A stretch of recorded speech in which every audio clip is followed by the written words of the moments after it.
For this debate, I will be asking questions of the candidates provided by the League and then submitted by you in the audience. Each of the candidates in this debate has agreed to follow a few basic rules. We will begin the program this evening with 2 minutes of opening remarks from each candidate. Then as moderator, I will ask questions of the candidates provided by the League and then questions submitted by you in the audience. The candidates have not seen the questions in advance. The candidates will have a set amount of time, 2 minutes, to answer each question. If one candidate wants to add to or rebut the statement of another, one rebuttal lasting 1 minute will be allowed. Then we will move on to the next question. Please write out your questions on one of the index cards provided or on your own paper and hand them to a volunteer. Please write legibly and briefly. I want you to please write questions, not statements, and deal with issues. 1 question per card, please. The questions will be reviewed for relevance and duplication before putting them to the candidates. If you don't have a card but want one, please raise your hand now. League members will be picking up cards during the debate, so please signal to them that you have a question card ready. At the conclusion of the questioning, each candidate will be given time for a 2-minute concluding statement. Our timers will hold up panels notifying the candidates 15 seconds remaining in their speech and answers, and then stop. I will probably let somebody finish a sentence and then say thank you very much. Next question. We also ask the audience, as you did before, to listen silently and respectfully and refrain from any demonstrations of enthusiasm for candidates or their responses to any question. We can give them all a round of applause at the end, as we did just a few minutes ago. We will begin the opening statements alphabetically with Mr. Flynn, followed by Mr. Gross. Opening statement, Mr. Flynn, please. Can you, yeah, that part. You need to make sure to hold it. There. No. There. This is not part of my time, right? Good evening and thank you for coming out tonight. My name is Tom Flynn and I'm running for Village Council President. During my first month of this campaign, it has been my pleasure to talk with a lot of homeowners and business owners in our community. I've learned, I've grown, and I thank you. Let's start with the elephant in the room. I work at Journeyman Distillery. I've worked there since February. I work the host stand, seating people in the restaurant, and I give tours on Sundays. It's about 20 hours a week. It's a good job, and I'm glad I have it. I'm being paid $10.50 an hour, and if anybody has something for $11.50, please see me afterwards. And to be clear, I haven't received any money from my employers towards this campaign. My friends and fellow Oakers have been very generous. I'm filing reports with the county to show exactly where the donations are coming from. So with that said, let's concentrate on what I bring to this position. First is management skill. Over the past 25 plus years, I've earned my living managing various businesses, big and small. I've worked for others and I've worked for myself. My management abilities will actually save the village money.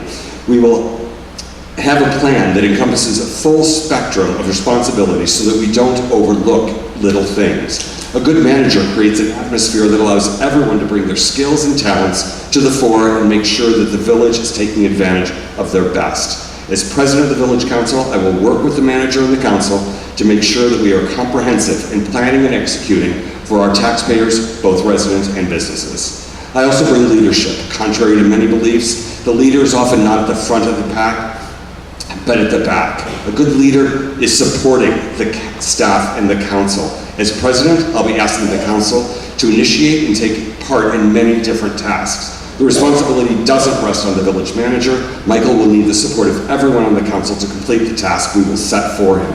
It's my intention to hold regular forums in a place like this. If we've learned anything in the last 6 months, it's that our taxpayers are engaged in this process. I will make sure they continue to be heard. We are at a real turning point on the subject of our deteriorating waste treatment lagoons. An investment must be made to find a solution, one that does not drive out businesses that bring dollars and jobs to Three Oaks, but also does not raise our residents' water I'm bills. sorry, your time is up. Mr. Gross? Thank you. My name is Dave Gross. I'm currently the village president of Three Oaks. I'd like to thank everyone for showing up tonight. Very nice turnout. I'd like to thank the league for sponsoring this and the elementary school for providing the venue. I also would like to thank them for apparently not wasting tax dollars on air conditioning. I kind of remember being in the same spot 10 years ago, except I think we were along that wall over there. At that time, the village was in some dire financial straits. The employees actually had to endure a payless payday because they couldn't afford to write paychecks. We've come a long way since then.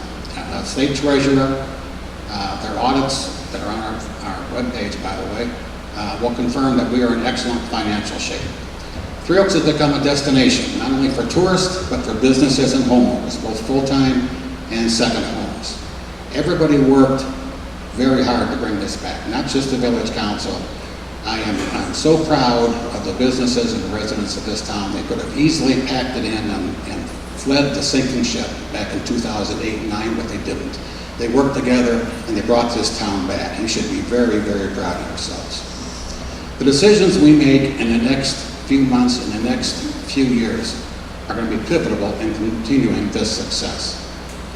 Hopefully tonight we can shed some light on some of those challenges and get you some answers. Thank you very much. All right, the questions now will start alphabetically with Mr. Flynn. And the first question is, what do you see as our greatest challenge in addressing our water issues? You have 2 minutes. You know, water issues are the biggest challenge of any village, of any city. How do you get it in and how do you get it out? We have significant water challenges in this village. From the quality of the water that we're drinking to the meters that we have that are working and not working, and in the sewage ponds and getting rid of that water. So it's got to be a comprehensive plan. The village is too good to let little things get past it. So we need to stop and we need to get with our businesses and our residents and figure out what the way forward is, what is best for everybody. I mean, everybody here, lots of people here are paying taxes, both business and individual. We don't want to drive businesses out of here because when the businesses leave, those taxes have to be paid by somebody else. Not so good. So we want to make sure that we are encompassing both our businesses and our residents to make sure that we are addressing everyone's water concerns. Well, the wastewater treatment system, the sewer plant, is the immediate problem. And that's come about because of a lot of industrial type waste that's going into our sewer system. With growth comes growing pains, and that's one of the growing pains. The issue is how do we resolve it and who pays for it. Part of your water bill, part of your water or sewer bill is called a ready-to-serve charge. What that is a flat fee that everyone pays for the infrastructure of town. The water lines go by everybody's house, the sewer lines go by their houses, the pumps, the towers, all that equipment, everyone shares in equally. So your ready-to-serve charge is the same as everybody else. The person using 3 gallons of water a month is paying the same ready-to-serve as somebody paying or using 10 or 12,000. That's because everyone shares in the benefit alike. With this particular problem, like Tom says, we're going to have to do something. We've already spent close to $150,000 to rectify the the situation. It looks like we're going to be spending about another $250,000. But in my mind, the people that are responsible for putting the industrial waste into the system should be paying the bulk of the cost. Aunt Molly and Uncle Joe down the street don't contribute to the problems. The people who contribute to the problem, in my mind, should be paying the bulk of the solution. So that's the easy statement. Now, what's the solution and how do we assign costs? That's what the decision is going to be, and that's what we'll be working on for the next 2 months, or next 2 or 3 weeks, starting tomorrow night. All right, thank you. We'll start with Mr. Gross this time. And the question is, other than the water issue, what do you think are the 3 greatest challenges facing Three Oaks in the next decade? Well, again, I think the issue is the water treatment plant. The water, it doesn't have an immediate problem. Having said that, tomorrow night I hope we're going to issue a contract to do a water reliability study, which is going to take a look at our water system, see if there are any problems we need to solve. It's only 8 years old, so I wouldn't think there would be too many problems. But also how to expand the system and what our current capabilities are. How much growth can we stand in the village without having to do major upgrades to the water system? Now, I mention that because we've recently had 2 very large developers come to us interested in putting affordable housing in Three Oaks. It's a little bit harder, a little bit more complicated than it sounds, and you say, well, go ahead and build it. The only way they can get truly affordable housing is with some assistance from state, federal, and local agencies. We're working with state and federal grant makers, I guess that's the word, the township, and a local philanthropic organization to make that happen. And it would be a shame to say, man, we've got the perfect plan, we're going to put in 150 or 200 affordable housing units and then find out we don't have the capability to supply them water. So that's one of the reasons for the study. So I've got 2 of them now. I guess I've got the water study, I've got the housing. We've got seniors who want to downsize who can't afford to live here. We've got young people getting out of high school and college who want to start here and maybe raise a family, can't afford to live here. We need to solve that problem, and we're working towards it with this affordable housing groups. The third thing is we need to reboot our sidewalk replacement and repair program. That's we started that a few years ago. Some things got in the way, and we kind of got away from it. We need to get that going again. Mr. Flynn? Can you repeat the question, please? The question is, other than the water issue, what do you think are the 3 greatest challenges facing Three Oaks in the next decade? Growth is going to be a big one. Managing proper growth, certainly affordable housing it should be on the plan. Senior housing should be on the plan. Medical facilities in the village would be wonderful. More better food sources in the community. That kind of growth, I think, would be really important. Second, infrastructure. Goes back to the water lines, it goes back to the sewers, it goes back to the ponds. This isn't about one business. This is about the village maintaining its infrastructure. We, as a village, need to make sure that we are responsible for our own infrastructure. There is no one business here that is causing problems or will fix all of our problems. It's together we're going to do that. And the third thing I would say is communication. I think that one of the things that it just slays me every month that if there's a meeting canceled or a special meeting held, the way you have to find out about it is because they tape a piece of paper to the village hall door. I mean, it is 2018. This is insane. People are on Facebook, they're on Twitter, they're on Instagram. There's systems where you can text people notices if they prefer. There's lots of ways besides handing it to the town crier. So those would be what I think are our three biggest challenges. All right, remember that you have a chance for a rebuttal if you like. Just raise your hand and let me know. Just to nitpick some, the notices of the special meetings are on the webpage and on Facebook, if you're up to Facebook. All right. The next question goes to you, Mr. Flint, and that is, of these challenges that we've identified, which is your first priority, and which would you, and how would you address it? Our first priority has got to be the infrastructure. I mean, these ponds, again, there's a report coming out tomorrow night that I hope you all will be at the meetings to hear about, to find out exactly what our wastewater challenges are, and then to sit down and partner with our industry, and let's figure out how to solve these problems. There's nobody here that wants to leave this village, whether you're a business or a homeowner. You want to live, you're here because you want to live here. I'm here because I want to live here. Let's figure this out together. When it gets to the point where you can't even, the village can't even talk to the business owners because they have to talk through attorneys, we're doing something wrong here. This is not the Three Oaks that I moved to.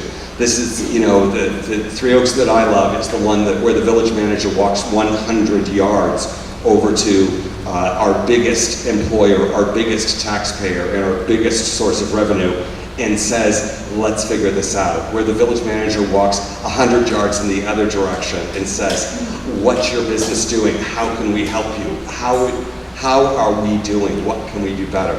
It's one where the village office is open on Wednesdays from noon until 8 instead of 9 until 5. I mean, 9 until 5, when do you work? Come on. How about a Saturday morning, once a month? Let's have donuts. The village manager, the village president, Saturday morning from 9 to 12. Let's be available to our village. That's how we're going to solve the problem. That's a really long way from infrastructure, but that is exactly how we're going to get there.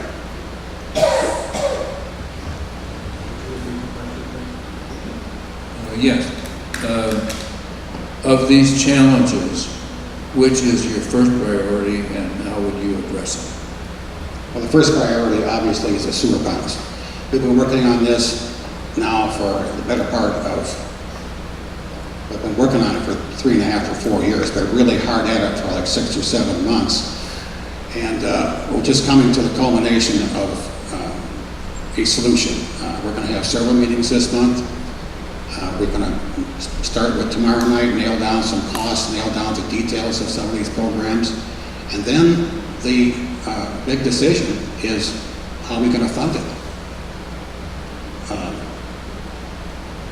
Like I said before, I have the philosophy the people who cause the problems should be the people who pay the bulk of it. I'm not too happy about trying to raise the rates of every single person in town to save one business some money. I'm about as pro-business as you can get. But I am not pro-a business. And this is not about journeyman. If this was Viola's or Mooney's or ipso facto, it would be the same thing. The business, some of the stuff is just the cost of doing business. I've talked to other businesses in the same situation, a couple of them right around here, I won't name them, who went through the exact same thing.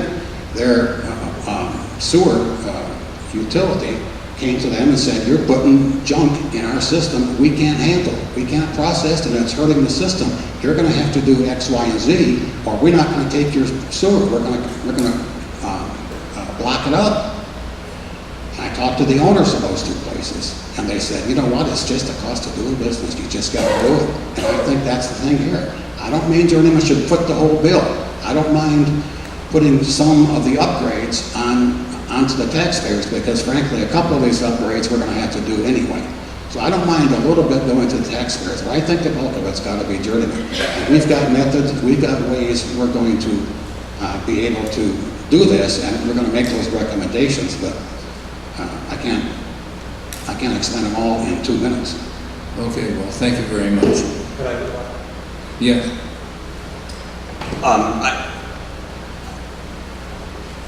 If we're choosing, if we're singling out a business, we're doing it wrong.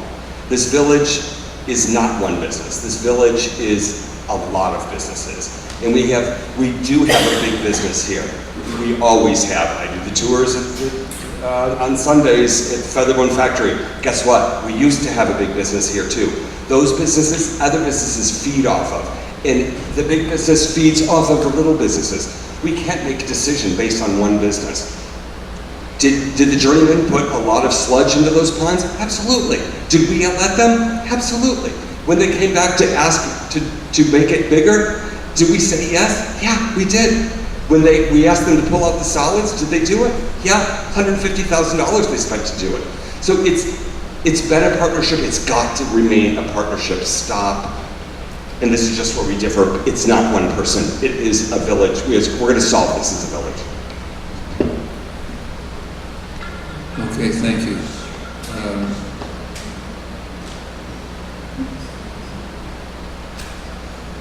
Mr. Gross, I'm sorry, Mr. Flynn, can you describe your style of leadership and tell us how it would positively impact the village? That's in my opening statement. No, it wasn't. You know what? I'm a very inclusive manager. It has always been my theory, and it's been my practice to, when leading, to include all voices. Stop, listen to voices. It will never cease to amaze you where the best ideas come from. They don't come from the top. They never come from the top. You've got to listen to more people. That's why these sort of forums are so important, because I'm sure the questions that we're going to be getting soon are the questions that need to be answered, because you are the people that know how this is going to go forward. You are the people that make this village what it is. So that's how I lead. I lead by including all voices, taking the temperature of the room. Let's make sure that we get even the smallest voices heard, and then let's solve the problems. All right, Mr. Gross? I agree with Tom. All right,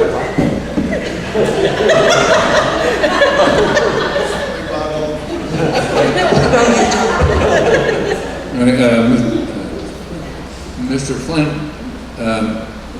what are your thoughts about our current emergency response readiness, police, fire, and ambulance?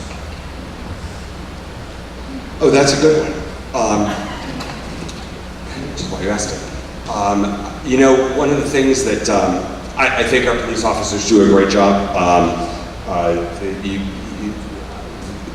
Gosh, I don't think I've ever dialed 911 here, but I've always, when I need the police officers, it's because I need to get a liquor license signed for an event that we're throwing. So, and you know, my personal experience with the EMS is that I know the Rotary Club of Harbor Country recently put a bunch of money towards them to give them hydration tents and chairs, so that they are better prepared for emergencies. So I couldn't be happier with what we're doing with basically volunteer services. It's I think it's amazing. I think we need to thank them more. I don't think we do that enough. Mr. Gross? As you all probably know, we have a volunteer fire department, volunteer ambulance service, and professional police officers. The police officers do a fantastic job. We've got to get their wages up. It's pretty hard for us to compete with some of these municipalities that have 5 and 6 times the amount of money we have to pay them, but we've got to get their wages up, because we've become a training ground for police officers, and we're going to start getting those wages up tomorrow, hopefully. The volunteer fire department and ambulance do a fantastic job, and like Tom says, we need to pat them on the back every once in a while more than we do.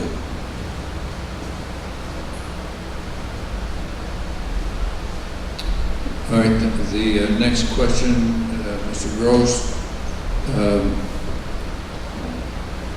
Do you believe the residents of Three Oaks have access to adequate medical care, and how would you address this issue? It'd be great to have a clinic here. We thought we had one a number of years ago. This might take more than 2 minutes, but I think some of you folks need to know this. We had a developer who was going to put up a medical facility. It was a hospital for Michigan City. They were going to put up a medical facility here. They were going to concentrate, they're going to have a special wing for veterans, and they were going to have housing for veterans who needed long-term care. It was going to be a fantastic thing. They did a lot of studies. They found out that such a facility was desperately needed in this area. They proved that it was financially viable. They were ready to roll. They kept calling us, when can we break ground? When can we break ground? And they were just waiting for the VA to approve the facility, because the VA has to approve the facility before they will pay the bills for the veterans. Don't you know? They said, "Man, you're exactly right. You're underserved there. We're going to build a facility in South Bend." And that's what happened to that. But yes, we need medical facilities, and that's one of the things we're working with these two developers to bring some medical facilities here.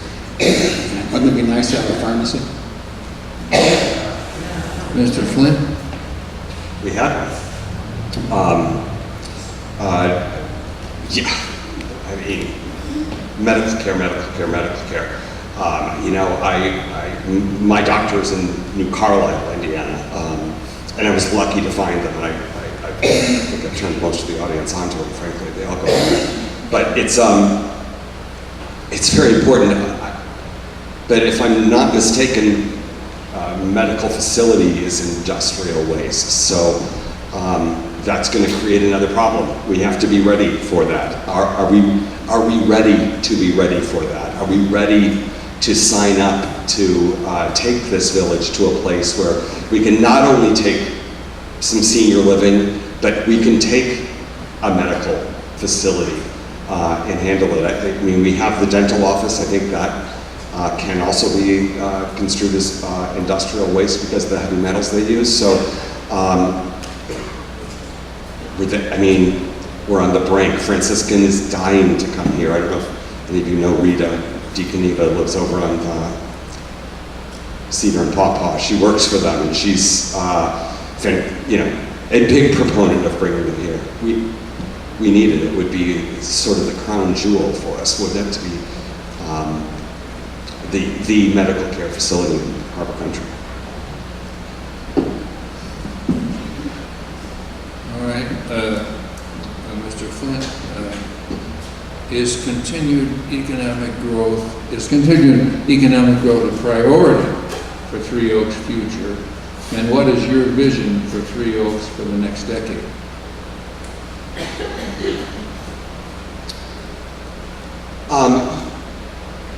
Economic growth is certainly important. I don't believe economic growth is something that can stagnate. I think that if you try to stop that, the limbs start dying. So I think of it more as economic development. It's not, the village is what it is. The boundaries are sort of set. I suppose we could annex some things or something, but it's sort of the size that it is. It's a good size. But can we develop more economic growth? Certainly. I think there's probably not a business in this village that isn't looking to grow their business. That's very important. Certainly homeowners in this village are looking to grow their economic situation. This is, evidenced by the Airbnb, VRBO businesses that are all over this village. The economic growth is something that people want. One of the great things we have in Three Oaks that will benefit us and will help us manage that process is lot size. I had this conversation with somebody dinner once. They were complaining that the lot size in Three Oaks is too small. Well, I gotta tell you, it's probably going to be our saving grace, because you can't build giant houses on this. You can't build giant apartment buildings on these little lots. Thank you, we don't need them.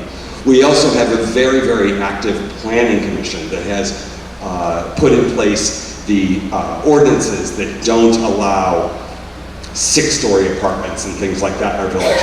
Our village is too good. We can't destroy it that way.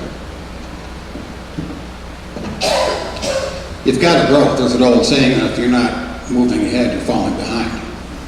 You don't have to look very far to see examples of that. But it's got to be controlled growth. You've got to have growth that you can handle. Do we want Microsoft here? I don't think so. Do we want an auto plant here? I don't think so, because we can't handle that kind of growth. So you've got to have the growth that is manageable, that doesn't, I'm going to say the word ruin, the charm of Three Oaks. I think people live here because they like it here. I don't think they want Three Oaks to be South Bend. I think we've got to keep it that way, but we need growth. We've got to grow. We've got to encourage more businesses. We've got to encourage some affordable housing so our seniors and young people can live here. Yes, we need growth. We actually had some proposals 7, 8 years ago for the kind of growth we didn't want, and we said, no, we don't want it, because I don't think people want it. But yes, we got to grow. All right, Mr. Gross, I'll turn now to some questions from the audience. Do you have a thought about attracting young families to Three Oaks who will be bringing children into the River Valley schools? Well, that's just what I'm talking about, these affordable housing.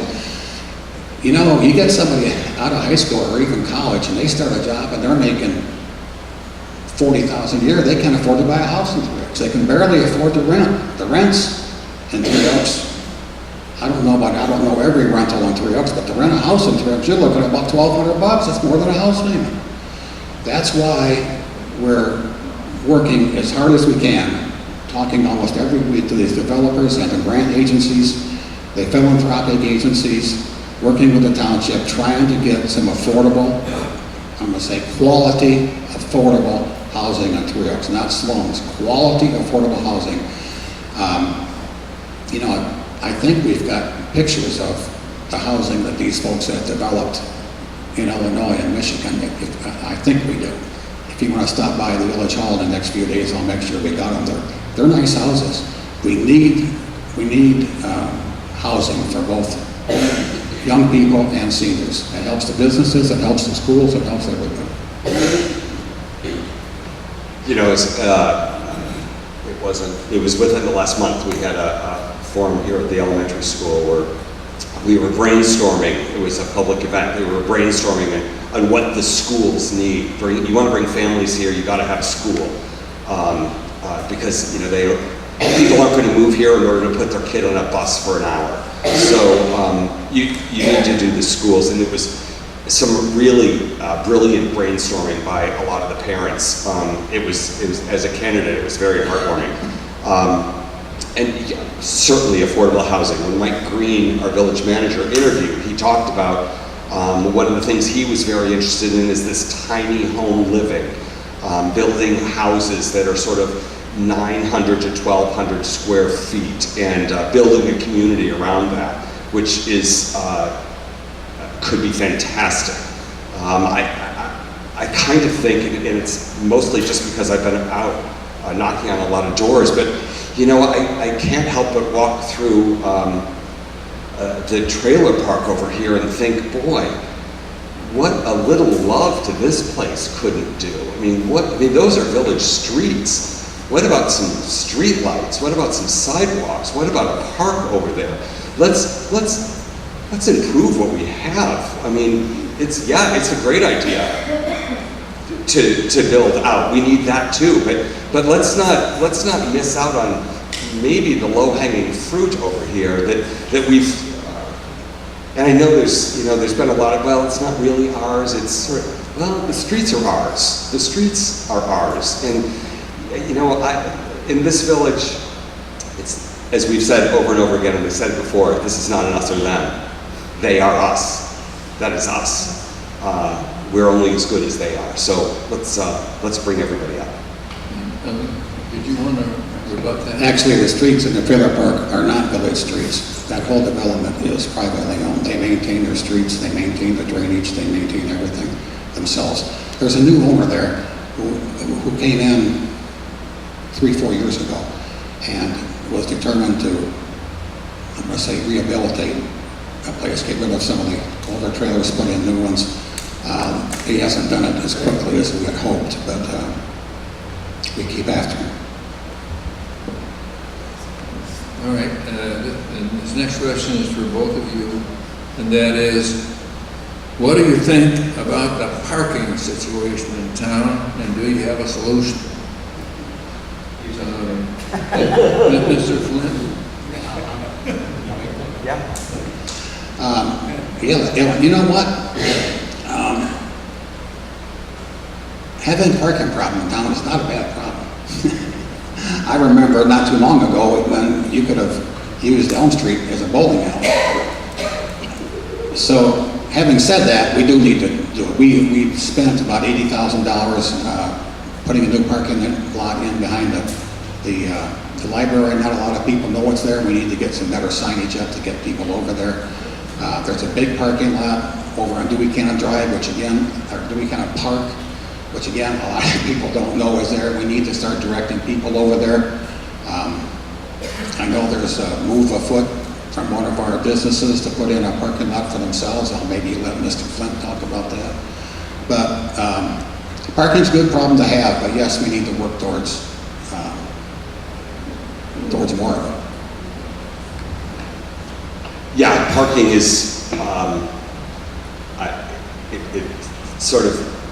it's a problem. I don't want to diminish it. It's a problem. What also strikes me is I live about Sycamore and Hickory, so it's about 2 blocks off of Elm Street.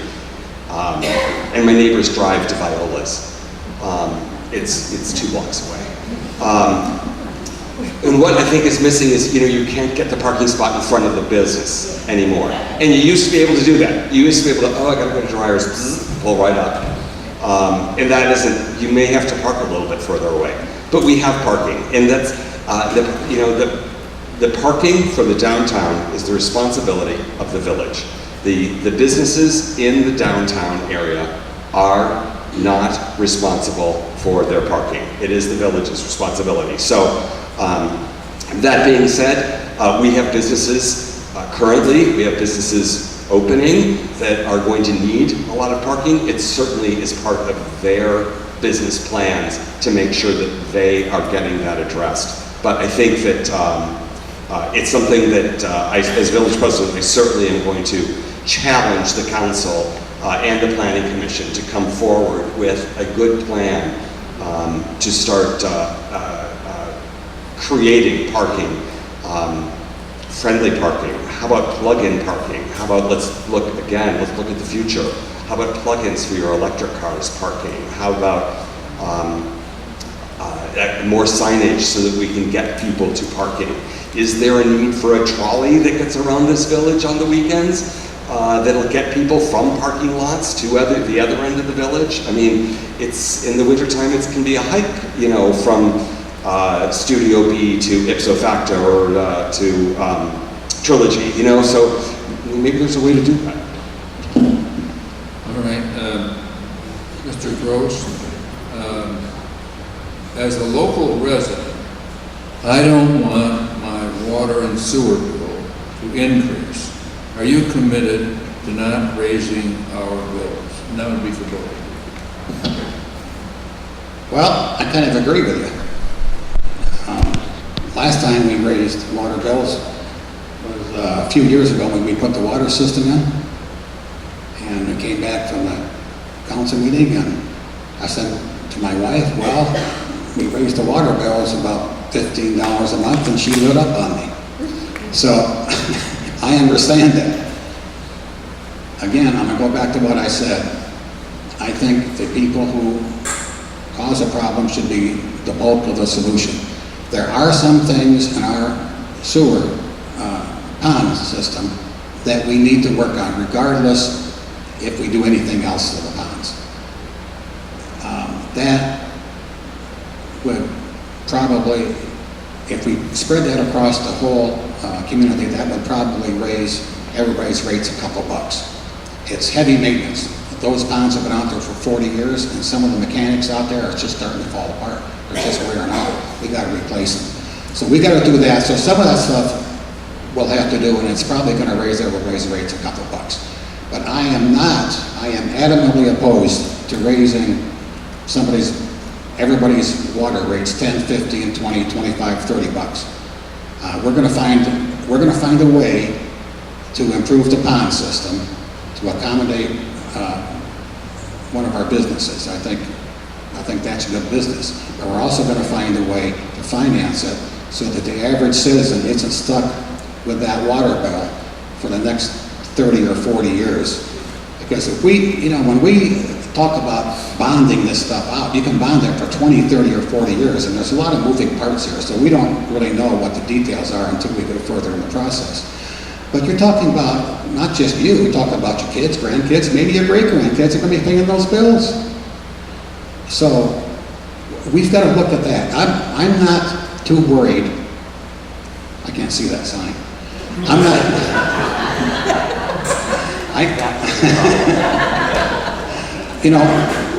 There are people here who could afford 25 or 30 or 40 bucks a month, and it isn't going to end their life. I'm going to guess Tom and I are two of them. I'm not too worried about those people. I'm worried about the people who have to come to the village hall with a check from a charitable organization to pay their water bill now. I'm worried about the person who has to turn the heat on in the wintertime because they can't afford to buy food and heat. Those are the people I'm worried about, and those are the people I've got in mind, and those are the people I'm determined to work for. Well, thank you very much. Yeah, I don't have an extra 40 bucks a month.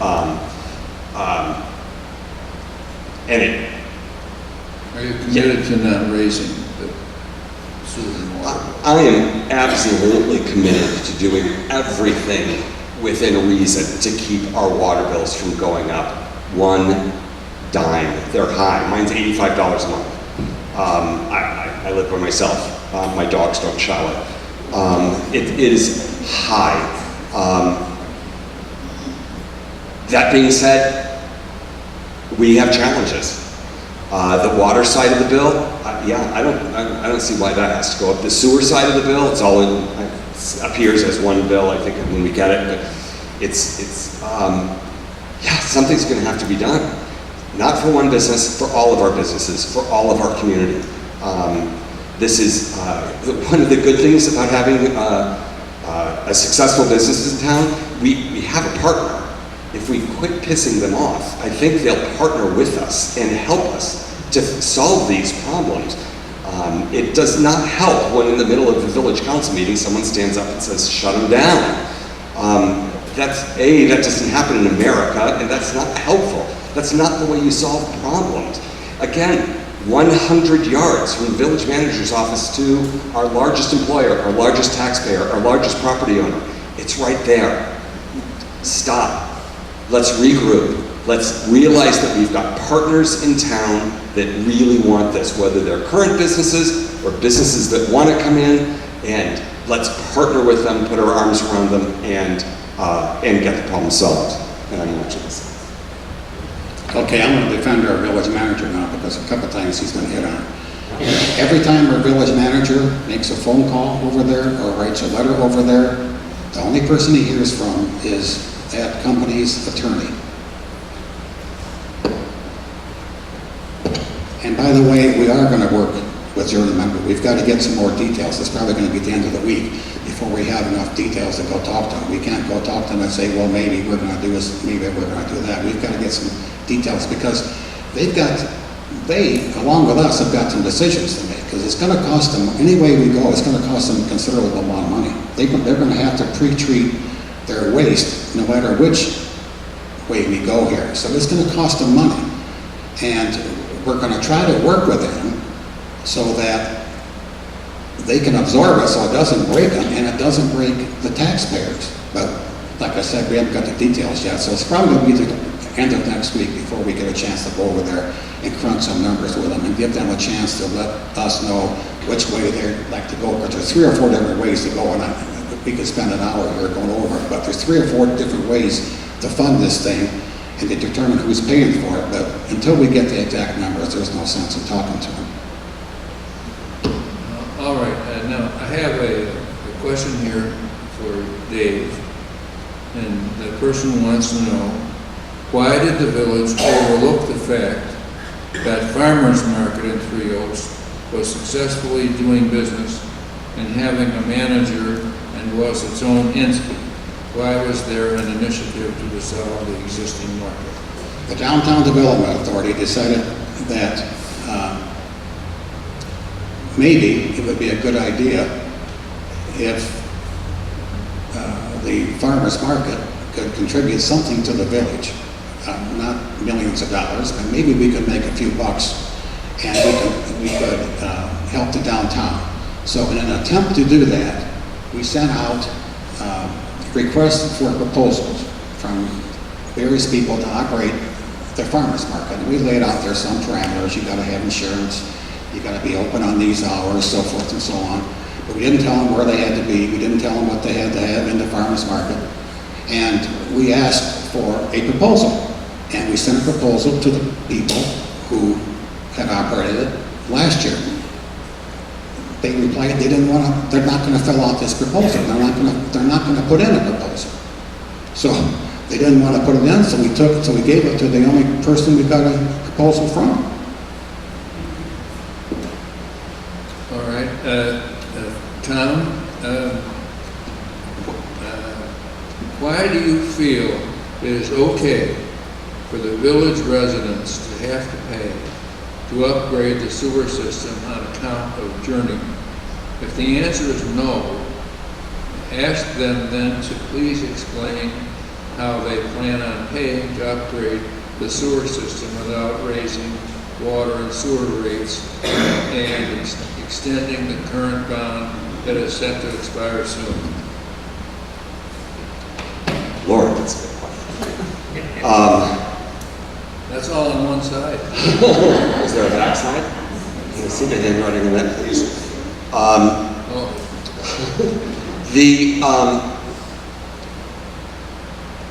mean, I said it before, it would be my #1 priority to figure out a way to make sure that we upgrade these sewer ponds to benefit industry in the village and not put undue burden on our residents. Our water bills are too high. That being said, I think that, they've gone up a lot in the last 10 years. They may have to go up again. I'm not, having not been on the council, I've been at almost every council meeting for the last 2 years, but I don't know what all the plans are. I've seen the rough outline of the plan going forward. I don't believe that doing nothing is an option. That still is going to cost us, I don't know, $500,000–700,000, and that's basically, telling journeymen they can never flush again. And then I think it's you sit down with smart people, and this village is filled with them, and figure out exactly how we do this. It's going to take time. Fixing it can't take time. Fixing it has to happen now. Paying for it, it's going to take time. Is it going to be on your children and grandchildren's bills? It already is, right? I mean, in the last 10 years, our water bills have gone up 100% maybe. So we're already paying, and we're paying forward, and that's what you do. That's how you make sure the village stays viable, is keep paying it forward and make it better. I pay taxes for the school without any children in school because I want to live in a village that has good schools and educated people in it. So pay it forward. Okay, one question for Dave. If you believe in transparency, Could you explain the conditions of the agreement with the county when they purchased Watkins Park, especially the fact that the village was required to dissolve the DDA, the Downtown Development Authority, and forego collecting funds from TIF and we paid back the loan park purchase, including any interest? Okay, this was all in 2008 and 9. Like I said before in my opening statement, the village was at a point where they couldn't make payroll. They had employees who missed the payday. And we were on the verge of going belly up. The county treasurer came down, took a look at our books and said, you know, if you were a private business, there would be boards on your windows and doors. You wouldn't even exist anymore. And we didn't have enough money. Our taxes are collected, as you know, you should pay them, and primarily in August and September. This was in December and January, and we didn't have enough money to make it through March. So we worked out a deal with the county where they would purchase Watkins Park from us, give us $250,000 to get us through to the summer when we were going to start collecting taxes again. And then we would immediately, 5 minutes after they purchased it, purchase it back from them in a land contract and pay them back over a period of time. The county can't loan us money. That's the problem. But they could sell us property. So that's how we worked that out. I think it was an 8-year loan or something, and we paid it off in either 5 or 6 years. So we got Watkins Park is back. But that was an extremely generous offer on the county to hang that money out so we could stay in business. The DDA is a little more complicated thing. The DDA collects TIF money. Well, I'm hesitant to get into these details. The DDA collects TIF money from businesses in the downtown district, which is basically Elm Street and West US 12. I won't get into the formula because it's too complicated. Anyway, they also collect money from every other taxing agency that's on your tax bill, including the schools. Well, the schools were supposed to be giving, they only were supposed to collect the school's tax money until a bond was paid off. They borrowed a bond to do their downtown redevelopment 15 or 20 years ago. Once that bond was paid off, they weren't supposed to collect any more money from the schools. Well, somebody dropped the ball and they started collecting more money. So the DDA owed the schools something like $200,000 or something. It was a big amount of money. So we had to pay that back. They also collected money from other organizations, not because they were cheating, just because somebody made a mistake. And so the county, who administers these things, says, you know what, you're gonna have to just abandon that DDA, pay back all your debts, dissolve it, and start over again. So that's what happened. We dissolved it and started over again in 2010. Right.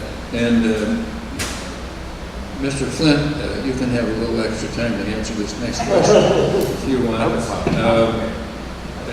Will you recuse yourself from all matters and votes on issues pertaining to the distillery?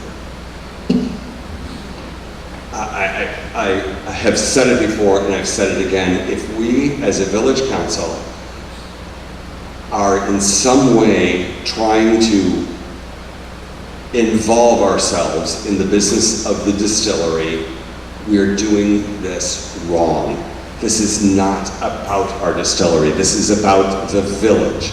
This is about our infrastructure. This is about how we take care of things here. Certainly, if I'm still employed there, although if somebody's got 1150, just don't forget to come forward.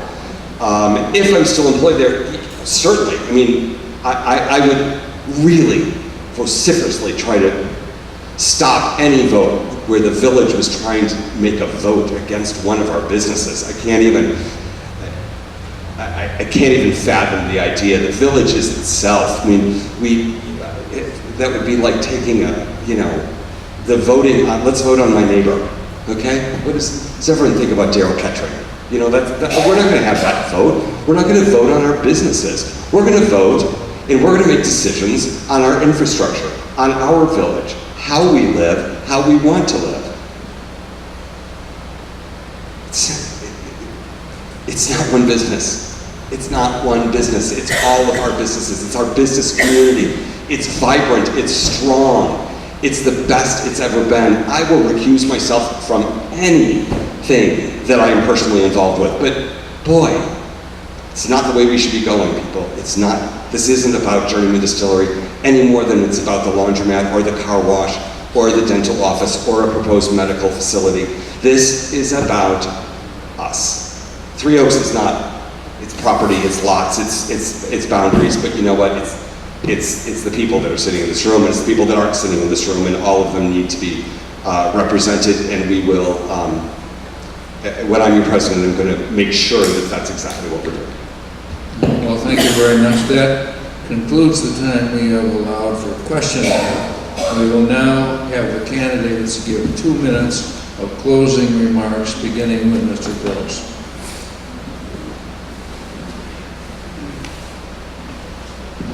Well, this is going to take more than 2 minutes. You might as well just put the sign up. I want to tell you a little personal history. Some of you folks have heard me say this, and some of you folks haven't. I was born and raised in Three Oaks. My dad was born and raised in Three Oaks. My grandfather and grandmother moved here a little more than 100 years ago. My grandpa worked for the predecessor of Indiana and Michigan Electric Company. At the time, they owned the water system in Three Oaks. And my grandpa moved down here to manage the water system. He was a plumber. And sometime after he started working there, Indiana and Michigan decided, you know what? We don't think this water thing is doing too good, but we think this new electric thing might be something pretty good. So we're going to go into the electric business and we're going to get rid of this water system. So my grandpa said, hey, I'll buy it. So my grandfather bought the water system. And for a long time, my grandfather owned the water system in town. He was a utility. And I remember, and they had 9 kids, 5 sons, 4 daughters. The sons all worked in the water department and the plumbing department, except for one guy who got smart and went out and became a state trooper. Anyway, I remember being 5, 6, 7, something like that, and my mother used to keep the books for my grandpa. And I remember being in his office, in his house, and my mother was a real stickler. And she said, Dad, do you know Mrs. So-and-so hasn't paid her water bill for 3 months?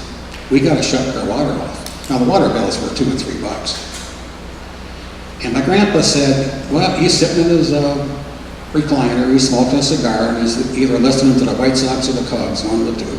And he said, well, you know, Mrs. So-and-so and her husband split up. He moved out, she's got 3 kids, not much of a job, it's hard for her to buy groceries. I'm not going to worry about it. When she gets straightened out, she's going to pay us. We're just going to keep on going. And much to my chagrin, that was how it ended. Not my chagrin, my mother's chagrin, that's how it ended. And then I remember again in the late 60s when he decided to retire and sell the waterworks. My dad and his brothers, I guess, had enough of the plumbing business, of the waterworks. They said, we don't want to buy it. So he was going to sell it. So he put it up for sale.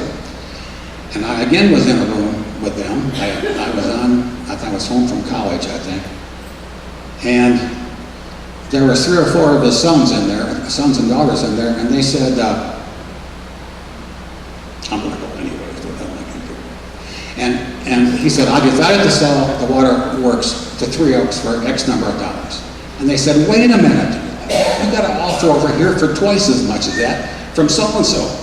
And being this was their inheritance, you know, they had a little interest in there. He said, you know what? The people of Three Oaks have been pretty good to me and all this family, and I want to do something good for them. So that's the type of thing I grew up with, a love for this community and the people in it. So when the village got in trouble in 2008, I laid in bed, couldn't go to sleep. And I said, you know what, if this place is gonna go down, it's not gonna be because I didn't try. I'm gonna try to do something here. If we fail, it's gonna be because we just weren't good enough, not because we didn't try.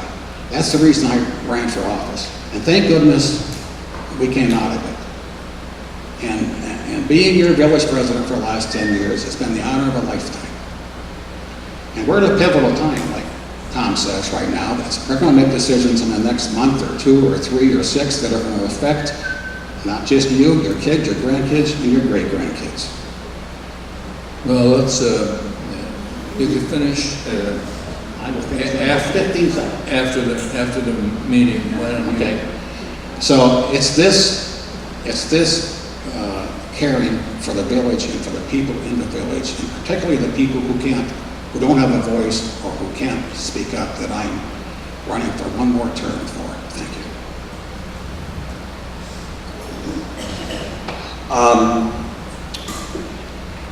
Some of you know me better than others. I look forward to knowing a lot of you more. I came here a little more than a decade ago and bought my little house from a friend who lived here in town. She's the one that made me come here. It was the most ridiculous purchase I've ever made. Completely reckless. And 2 years later, I got sick. And I needed to find a place that was affordable to live. And my house in Three Oaks was that place. I'm well now. I'm better now. This place healed me. This place was what made me whole again. I can't express my gratitude enough to this village and to the people of this village, because you were the ones, this is the energy that did that. And that's the reason I'm sitting here before you. I've said it before, I've said it to a lot of you. I had a lot of hard thinking when I just decided whether to run for office here. And one of the reasons I did it is because I owe this village that. I owe this village my hard work, my heart, and my legs, my arms, and my brain. It is a part of me. It is who I am. I am really, really grateful to Dave for the work that he's done for the last 10 years. He has brought this village from a place that was unimaginable. I'm not sure that I would have had the bravery to take on the job that he took on. The reason I'm running against Dave now is because I think we're at an equally pivotal point, and I think that he and I have a real difference about how we want to address that problem. And so it's important to me to give the people of Three Oaks a real option in how this village is going to move forward. I love Three Oaks. I'm staying in Three Oaks. I don't have another home.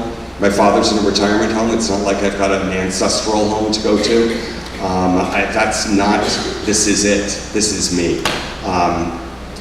And the reason I'm doing this is to make sure that 20 years from now, I'm still going to be alive, and I want this community to still be the marvelous, vibrant community that I moved to so long ago. We're not just the gem, we're the heart of Harbor Country, and I want to make sure we stay there. And for that reason, I'm asking you each to vote for me for village president. Thank you. That brings us to the end of our discussion. Those of you, and I'm including myself, you can all give these people a round of applause now.